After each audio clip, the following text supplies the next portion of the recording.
Good morning सांगमाने welcome back to my channel Odia माँ blogs 2 सांगमाने मु सकाळु उपमा और चा करके पी देछि। एबे देखंतु पिला माने आसी पहुंची गले से माने टे खेली के मजा मस्ती करछंती।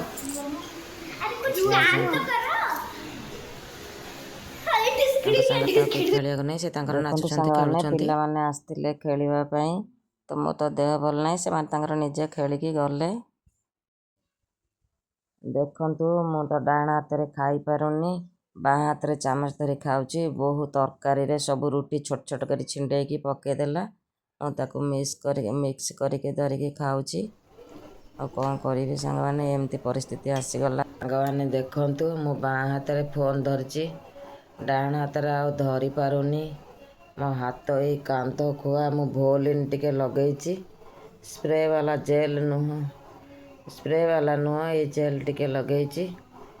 डॉक्टर किंतु एटा यूज करिया को मना करतिले किंतु पेन संभाली पारुनी। ए कांध हाथ भी ऊपर को उठे पारुनी। एठू पेन होची कांध पूरा अंटा पर्यंत एमती हाथ मु से हाथ रे खाई भी पारलिनी। बाँ हाथ रे खाइली बोहू को कहली रुटी सब छिंडे की पके देला से प्लेट रे तरकारी रे मु ताको बाँ हाथ रे चामच रे खाइली। उठे भी टिके भी उठे होनी बहुत कष्ट होची। बाथरूम काम तो निज करिया पड़ो कौन करवा बहुत कष्ट कष्ट माने पूरा चरम सीमा।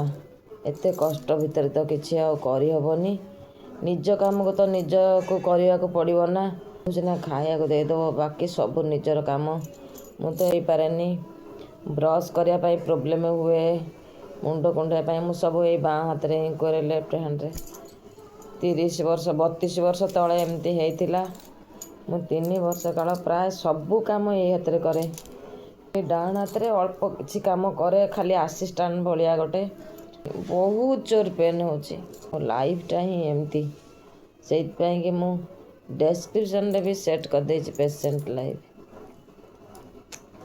32 वर्ष तले एमती होता राति शोची सडन सका उठ देखला बेलू हाथ पूरा टाइट होके ब्लाउज ये रही जाइए। तो ताको बहुत कष्ट केमती बागे कि हजबैंड ताको ब्लेड रे टिके टिके टिके टिके आग काटिले तापर कईंच रे पूरा ब्लाउजटा काटिदेले बाहर कराला। सांग सांग मेडिकल गली सब बेले से पेन हम आ ज्वर आसो ए कांध मत तो आज राति निद हेनी मु शोई पारिनी एते जोर रे पेन होची। मो नित्यकर्म मुझे करी मत बहुत टेंशन होलानी। पुणी 32 वर्ष तौक मु पड़ेली से प्रोब्लेम पुणी फेस करी बहुत मन दुख होची।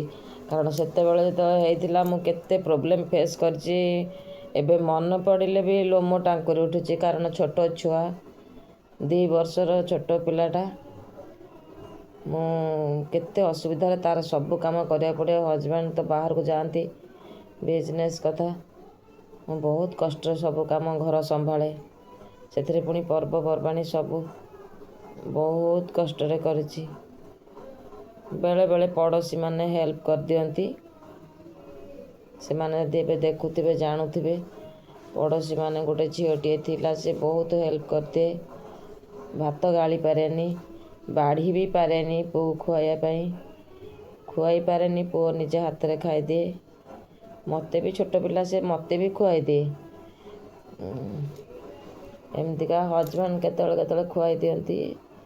बाँ हाथ रे खाए साटिस्फैक्शन लगे नहीं कौन करी मोबाइल काम सब करिकी बोध हुए।